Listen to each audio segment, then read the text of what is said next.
అందరికీ నమస్కారం అండి. నా పేరు మాధురి. లాస్ట్ 2 ఇయర్స్‌గా నేను చాలా స్ట్రగుల్స్ ఫేస్ చేస్తున్నాను. గత 2 రోజులుగా ఇంకా చాలా మానసిక క్షోభ అనుభవిస్తూ, ఇంకా ఫైనల్‌గా ప్రెస్ మీట్ పెట్టి మీ అందరికీ ఈ నిజాలు చెప్దామని వచ్చాను. నేను లాస్ట్ 2022లో వాణి గారే నన్ను ఇంటికి కొంతమంది క్యాడర్‌ని పంపించి, మీరు మా పార్టీలోకి రావాలి, మీకు చాలామంది ఉమెన్ సర్కిల్ ఉన్నారు, మీకు చాలామంది ఓట్ బ్యాంకింగ్ ఉంది, మీరు ఖచ్చితంగా మా పార్టీలోకి వస్తే మీ ఓట్స్ అన్నీ మాకు కలుస్తాయి, మీ వల్ల మాకు పార్టీకి చాలా బెనిఫిట్ అవుతుందని చెప్పి నన్ను పార్టీలోకి ఆవిడే ఇన్వైట్ చేశారు స్వయంగా. ఆవిడ ఇన్వైట్ చేస్తే నేను వాళ్ళ ఇంటికి వెళ్ళడం జరిగింది. ముందుగా మా ఫ్యామిలీ బ్యాక్గ్రౌండ్ కూడా మీకు చెప్పాలి, ఎందుకంటే ఆవిడ ఫ్యామిలీ కోసం మాట్లాడుతుంది కాబట్టి. మా ఫాదర్ ఇన్ లా ఒక సీనియర్ మోస్ట్ అడ్వకేట్ దివ్వల్ గవరయ్య, అందరికీ చాలా మంది డిస్ట్రిక్ట్లో తెలుసు. అతను ఫస్ట్ డిస్ట్రిక్ట్కి లాయర్. తను మా హస్బెండ్ కూడా ఒక ఎన్ఆర్ఐ మైరాన్ ఇంజనీర్, తను చీఫ్ ఇంజనీర్. మా ఫాదర్ కూడా శ్రీకాకుళం, తను ఒక రియల్ ఎస్టేట్. మాది ఒక ఉన్నతమైన కుటుంబం, చాలా పెద్ద కుటుంబం నుంచి వచ్చిన అమ్మాయిని ఇంకొక పెద్ద కుటుంబానికి నేను కోడలుగా వెళ్ళాను. మాకు రాజకీయాలు చాలా దూరం, కానీ వీళ్ళు కోరడం వల్ల నేను మా ఇంట్లో ఒప్పించి నేను రాజకీయాల్లో జాయిన్ అవ్వడం జరిగింది. నాకు మహిళా అధ్యక్షురాలుగా అపాయింట్ చేశారు. అపాయింట్ చేసిన నుంచి నేను చాలా యాక్టివ్గా పార్టీలో పార్టిసిపేట్ చేశాను. ఎందుకంటే నాకు ముందు నుంచి జగన్ అంటే చాలా అభిమానం. జగన్ అన్న కోసం ఇంట్రెస్ట్తో వీళ్ళు పిలవగానే నేను ఒప్పుకొని పార్టీలోకి జాయిన్ అవ్వడం జరిగింది. ఈ పార్టీలో జాయిన్ అయ్యాక నేను యాక్టివ్గా పార్టిసిపేట్ చేయడం, గడప గడపకి తిరగడం, చాలా కార్యక్రమాలు తిరగడం జరిగింది. ఆవిడ ఎవరో తెలియదు, పార్టీలోకి ఎలాగొచ్చిందో తెలియదు, గడప గడపలో తిరుగుతూ ఉంటే క్యాడర్ నాకు చాలా విషయాలు చెప్పారు. నన్ను పార్టీలోకి పిలిచినప్పుడు కండువ వేసి వైఫ్ అండ్ హస్బెండ్ నన్ను పిలిచి పార్టీలో జాయిన్ చేసుకున్నప్పుడు ఫోటో ఇది నన్ను పిలిచి ఇద్దరు వైఫ్ అండ్ హస్బెండ్ కండువ వేసి నన్ను ఇన్వైట్ చేసి, నీ అవసరం మాకు చాలా ఉంది, పార్టీలో నువ్వు జాయిన్ అవ్వాలమ్మా అని బతిమాలి నన్ను కండువ వేసి జాయిన్ చేసుకున్న ఫోటో ఇది.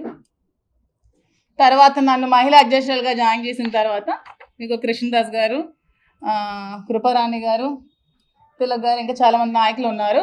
ఆ రోజు నన్ను మహిళా అధ్యక్షురాలుగా టెక్కల్లో అనౌన్స్ చేశారండి. ఆ ఫోటో ఇది.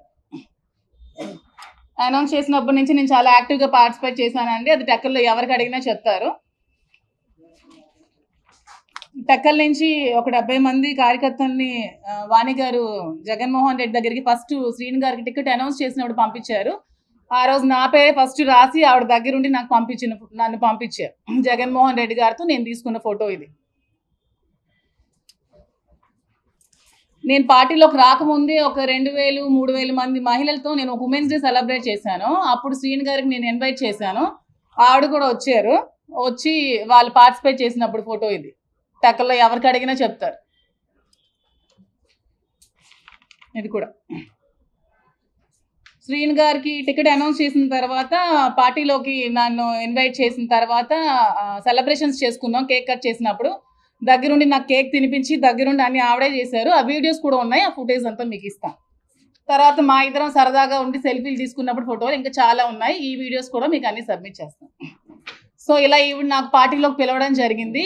ఈవిడే రమ్మని నాకు బతిమాలడం జరిగింది. నీ అవసరం నాకు చాలా ఉందని చెప్పి నా మీద లేనిపోని నిందలు వేసి శ్రీను గారికి నాకు ఏవేవో ఉన్నాయని ప్రచారం చేసి హైకమాండ్ వరకు తీసుకెళ్లారు.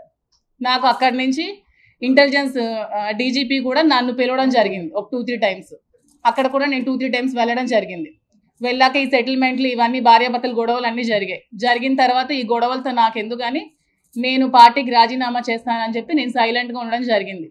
ఆ రోజు నుంచి నేను మహిళా అధ్యక్షురాలుగా ఉండనని చెప్పి నేను రిజిగ్నేషన్ లెటర్ కూడా ఇచ్చాను. కానీ ఏ రోజు కూడా నేను పార్టీ కోసం వర్క్ చేయడం మానలేదు. ఎలక్షన్ ముందు వరకు కూడా నేను చాలా కష్టపడి ఎలక్షన్ నేను చేశాను. అది అందరికీ తెలుసు. టెక్కల్లో ఇంకొక కామెంట్ చేశారు ఆవిడ, డ్యాన్సులు చెప్తూ లేడీస్ని చాలామంది ట్రాప్ చేస్తారని. నేను ఒక భరతనాట్యం డ్యాన్స్ టీచర్ని, భరతనాట్యం చెప్తాను, వేల మంది పిల్లలకు చెప్పాను, కోలాటం చెప్తాను, చాలామంది లేడీస్ చెప్పాను.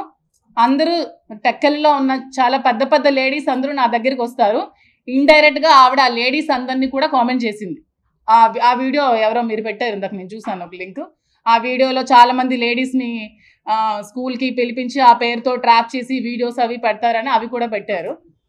మీరు కూడా ఏదైనా చెప్పినప్పుడు, ఒక ఎలిగేషన్ చేసినప్పుడు లేడీస్ మీద అంత వేగంగా ఎవరో చెప్పగానే వాళ్ళు ఎలిగేషన్ చేసేస్తే మరి వాళ్ళ పిల్లలు అంటున్నారు. ఎవరో ఆర్టీవీ నాయుడు గారు నాకు కూడా 3 ఆడపిల్లలు ఉన్నారండి, ఇంకా చిన్న పిల్లలు భూమిలో ఉన్నారు నా పిల్లలు. వాళ్ళ పిల్లలు అట్లీస్ట్ సెటిల్ అయ్యారు మెడికల్. ఒక అమ్మాయి చదువుకుని మ్యారేజ్ అయింది, ఇంకో అమ్మాయి అట్లీస్ట్ డెంటల్ చేసింది. నా పసి పిల్ల 4 సంవత్సరాల కూతురు, ఇంకొక అమ్మాయి 9 ఇయర్స్ అమ్మాయి, ఇంకో అమ్మాయి 8 ఇయర్స్ అమ్మాయి. వాళ్ళు మీ వీడియోస్ చూసి ఎలా రియాక్ట్ అవుతారు అనుకుంటున్నారు? ఎవరికి ఇష్టం వచ్చినట్టు వాళ్ళు పెడుతున్నారు వీడియోస్. ఏమి తెలుసుకోరా? అంటే ఎవరైనా ఒకరు వచ్చి కామెంట్ చేసి ఏదైనా ఒక ఫాల్స్ ఎలిగేషన్స్ చెప్తే ఆవిడ చెప్పినవన్నీ నిజాలు అయిపోతాయా? అవన్నీ నిజాలా? అట్లీస్ట్ కనుక్కోవాలి కదా, అట్లీస్ట్ అందరూ డెప్త్ ఏంటో తెలుసుకొని మీరు అందరూ పెట్టాలి. క్యారెక్టర్ లేని మహిళ అలా కొటేషన్స్ పెడుతున్నారు. ఎవరండి క్యారెక్టర్? మీకు ఒక మహిళ క్యారెక్టర్ మీరు అసోసియేషన్ చేసే రైట్ ఎవరికైనా ఉందా అసలు? ఏ సమాజంలో ఉన్నామండి? ఇష్టం వచ్చినట్టు మీరు అన్ని పెడతారు. అసలు ఏం జరుగుతుందో తెలుసా? 2 years గా నేను ఎంత మెంటల్ టార్చర్ అనిపిస్తున్నాను తెలుసా? ఇవన్నీ తెలుసు. మా ఇంట్లో ఎన్ని గొడవలయ్యో తెలుసా? మా పేరెంట్స్ బయటికి రాలేకపోతున్నారు. అట్లీస్ట్ మా ఫాదర్ ఈ రోజు వరకు బయటకు తిరగలేకపోతున్నారు. మా నాన్న సంఘంలో పెద్ద పరువు గల వ్యక్తి, అతను బయటకు తిరగలేకపోతున్నారు. మా ఇంట్లో ఫ్యామిలీ సైడ్ మా బావగారు పెద్ద అడ్వకేట్, నాతో మాట్లాడడం మానేశారు మా ఫ్యామిలీ అంతా ఈ గొడవల వల్ల. మరి ఇప్పుడు నేను ఏం చేయాలి ఈ సిచ్యువేషన్లో చెప్పండి మీరే? నడి రోడ్ మీద నా 3 పిల్లలతో నేను సూసైడ్ చేసుకోవాలా? చెప్పండి, మీ అందరి సమక్షంలో సూసైడ్ చేసుకుంటాను. ఇష్టం వచ్చినట్టు రాతలు రాసేస్తున్నారు కదా, ఆవిడ చెప్పినవన్నీ నిజాలా? మరి మరి ఇష్టం వచ్చినట్టు కొటేషన్స్ మీరు నేను అవునండి, మీ ఇష్టం వచ్చిన కొటేషన్స్ ఎలా పెడతారు? క్యారెక్టర్ లేని మహిళ అని కొటేషన్స్ ఎలా పెడతారు మీరు? క్యారెక్టర్ లేని మహిళ అని ఎలా పెడతారండి కొటేషన్స్? అందరింట్లో లేడీస్ ఉంటారు కదా, ఆవిడ చెప్పినవన్నీ నిజాలా? కనుక్కోవాలి కదా ఆవిడ ఏం చేస్తుందో. 2 years ఏం చేసిందో తెలుసా? ఈ 2 years లేని ఇప్పుడు ఎందుకు వచ్చిందండి ఆవిడ నన్ను అడగడానికి, క్వశ్చన్ చేయడానికి? ఇప్పుడు ఏం రైట్ ఉంది? 2 days నుంచి చాలా ఎక్స్ట్రా చేస్తుంది, చాలా రబస్ చేస్తున్నారు కదా. ఈ 2 days ఎందుకు ఇంత చేయాల్సిన నెసిటీ ఏముంది? ఈ 2 years ఏమయ్యారు? ఈ 2 సంవత్సరాలు ఏమయ్యారు పిల్లలు, ఆవిడ ఈ 2 సంవత్సరాలు ఏమయ్యారో చెప్పండి నాకు. మరి ఇవన్నీ మీరు క్వశ్చన్ చేయాలి కదా రాసే ముందు. మరి నా మనసు ఎంత బాధపడుతుంది, నా పిల్లల మనసు ఎంత పడుతుంది? ఇవన్నీ డిలీట్ చేయగలరా? వీడియోస్ అవన్నీ ఉంటాయి కదా, లైఫ్ లాంగ్ మంచి ఉంటుందా? నా మీద ఉండదా? కాదు, ఇవన్నీ రాసే ముందు ఆవిడ ఏం చెప్పినవన్నీ నిజాలు అయిపోవు కదా. ఆవిడకి ఎప్పుడు ముందు నుంచి కూడా ఆవిడకి ఈ రాజకీయంగా ఎదగాలి అనేది ఆవిడకి మెయిన్ ముందు నుంచి ఉన్న టార్గెట్. టికెట్ ఆవిడకే కావాలనేది ఆవిడ మెయిన్ ఎయిమ్. ఆవిడ ఆ ఎయిమ్తో, లేకపోతే 60 years ఒక అతనితో నన్ను ఇల్లీగల్ కాంటాక్ట్ పెట్టాల్సినంత అవసరం ఆవిడకి ఏముంది? ఆవిడకి వాళ్ళ హస్బెండ్కి పిల్లలకి ఏమైనా ఉంటే హస్బెండ్ వాళ్ళు పిల్లలు తేల్చుకోవాలి, నన్ను మధ్యలో లాక్కూడదు. ఇది నా పర్సనల్ లైఫ్, ఇది నా ఇష్టం. ఎవరు నా క్వశ్చన్ చేసే రైట్ కూడా లేదు. నాకు కూడా నా రైట్స్ అనేవి కొన్ని ఉంటాయి.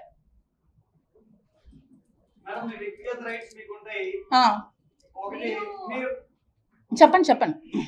మీరు చెప్పారు ఆవిడ మాకు పార్టీలోకి ఆహ్వానిస్తే నేను వెళ్ళారండి, కానీ ఆవిడ అంతవరకు ఓకే, కానీ ఆవిడ జీవితంలో కూడా మీరు ఆహ్వానించుకున్నానే వెళ్ళిపోయారు అనేది ఆవిడ ప్రధాన ఆరోపణ. అదే ఇప్పుడు నేను చెప్తున్నాను. మీరు వెళ్ళారా లేదా? అదే నేను ఇప్పుడు చెప్తున్నాను.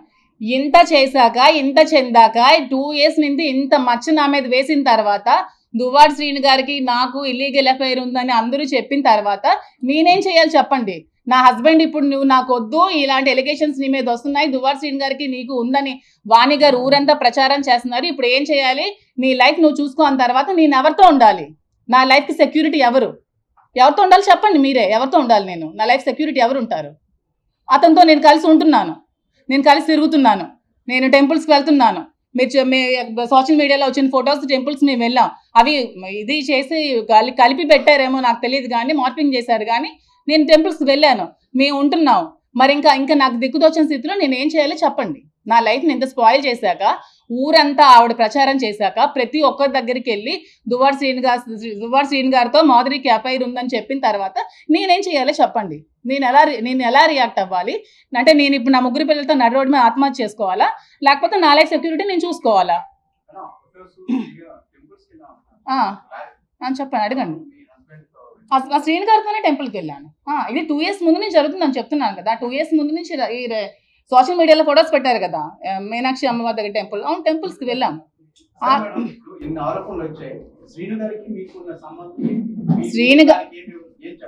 శ్రీను గారు మేమైతే పెళ్లి చేసుకోలేదు. ఎందుకంటే ఇల్లీగల్గా పెళ్లి చేసుకోవడం అనేది చాలా తప్పు. ఎందుకంటే నాకు డైవర్స్ అవ్వలేదు, అతను కూడా డైవర్స్ అవ్వలేదు. సో మేము ఎక్కడ కూడా మ్యారేజ్ చేసుకోలేదు.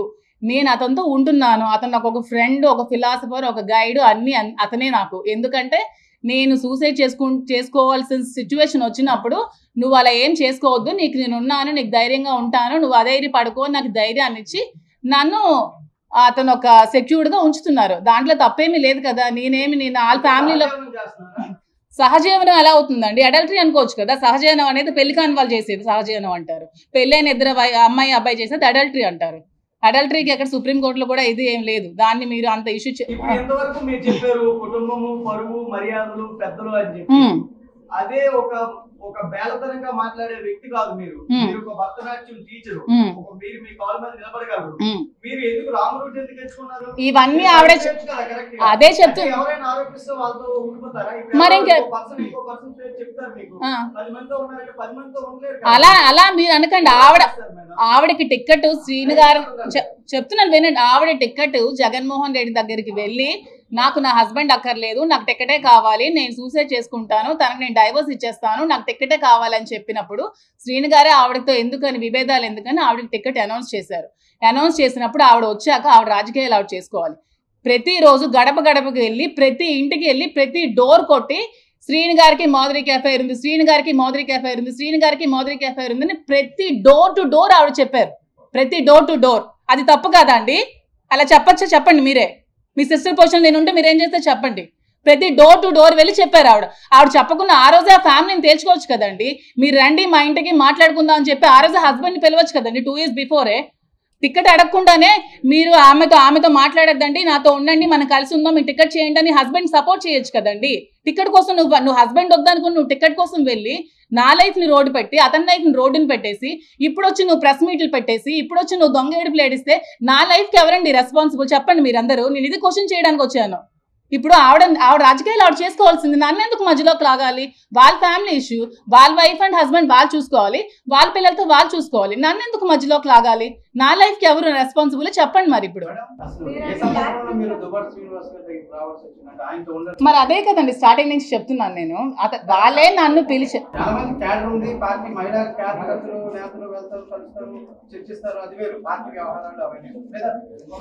అదే ఇప్పుడు అప్పుడు కాదు. నేను పార్టీలోకి వచ్చినప్పుడు నేను అతనితో లేను. పార్టీ 2022లో 22 అక్టోబర్లో మీరు జాయిన్ అయిన మీకు నవంబర్ డిసెంబర్ లో కల్లా మహిళా అధ్యక్షురాలు పదవి ఇచ్చారు. అక్టోబర్లో జాయిన్ అయినప్పుడు అక్టోబర్లోనే ఇచ్చేసారు. అది ఎలా సాధ్యం? అది ఎందుకంటే నాకున్న సర్కిల్ అండి, నాకు ఉమెన్ సర్కిల్ టక్కర్లో చాలా ఎక్కువ ఉంది. అందుకే ఆవిడ పిలిచారని చెప్తున్నాను కదా. నాకు లేడీస్ ఫాలోయింగ్ చాలా ఎక్కువ ఉంది. ఎందుకంటే నేను 2009 నుంచి క్లాసికల్ డాన్స్ చెప్తున్నాను. వాళ్ళ ఫ్యామిలీస్ నాతో ఉన్నారు. కోలాటం చెప్తున్నాను, వాళ్ళ ఫ్యామిలీస్ నాతో ఉన్నారు. వైశ్యస్ కమ్యూనిటీ మొత్తం నన్ను వాళ్ళ ఫ్యామిలీ పిల్లలా చూసుకుంటారు టక్కర్లో. ఇప్పుడు వాళ్ళ లేడీస్ మీద కూడా ఇవిడ మర్చేశారు కదా. వైశ్యస్ ఫ్యామిలీస్ నా దగ్గర ఒక 100 మంది నేర్చుకున్నారు డాన్స్ నేర్చుకున్న లేడీస్ అందరికీ.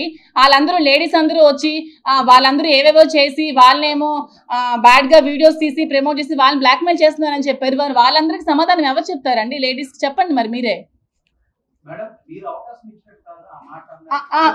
ఓకే అడగండి. ఏది అనుకున్నా సరే చుట్టాలని కాదు, లేడీ ఒకే ఇంట్లో ఉంటున్నారు అంటే అది అడల్టరీ ఎలా అనుకోవాలంటారు? ఏంటి అప్పుడు నేను చెప్పింది మీకు అర్థం అవట్లేదు. నేను 2022లో అతనితో నేను కలిసి లేను. నా ఫ్యామిలీతో, నా హస్బెండ్తో, నా పిల్లలతోనే నేనున్నాను. నా ఇంట్లో ఉంటూనే నేను రాజకీయాలు చేశాను. ఈవిడ రాజకీయ లబ్ధి కోసం ఈవిడ టికెట్ మీద కోరికతో ఎలా డిఫేమ్ చేయాలని చూస్తూ మా ఇద్దరి మధ్యన ఏదో రిలేషన్షిప్ ఉందని ఈవిడ సృష్టించి ఈవిడ క్రియేట్ చేసింది. ఈవిడ క్రియేట్ చేసి ఆ టికెట్ కోసం ఇదంతా చేసింది. ఇది క్లారిటీగా మీకు చెప్తున్నాను నేను.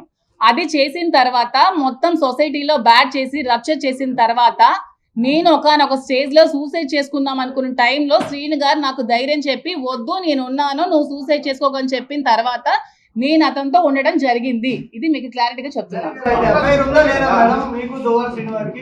ఏంటండి ఎఫ్ఐఆర్ అంటే? తను చెప్తున్నాను కదా, తను ఇప్పుడు నాకు ఒక ఫ్రెండ్ గా ఇప్పుడు మీరు మీ ఫ్యామిలీలో నేను ఇప్పుడు చెప్పాను కదా, నాకు ఒక ఫ్రెండ్ గా, ఒక ఫిలాసఫర్ గా, ఒక గైడ్ గా, ఒక కేర్ టేకర్ గా ఉన్నారని నేను ముందే చెప్పాను. ఇప్పుడు నాకు ఒక ఫ్రెండ్ గా, ఒక ఫిలాసఫర్ గా, ఒక గైడ్ గా, ఒక కేర్ టేకర్ గా అతను ఉన్నారు. ముందు ఇప్పుడు ఏమో ఇప్పుడు ఇంత మొన్నటి వరకు గుట్టుగా 2 ఫ్యామిలీస్ ఉండేవి. వాళ్ళ ఫ్యామిలీ గుట్టుగా ఉండేది, మా ఫ్యామిలీ గుట్టుగా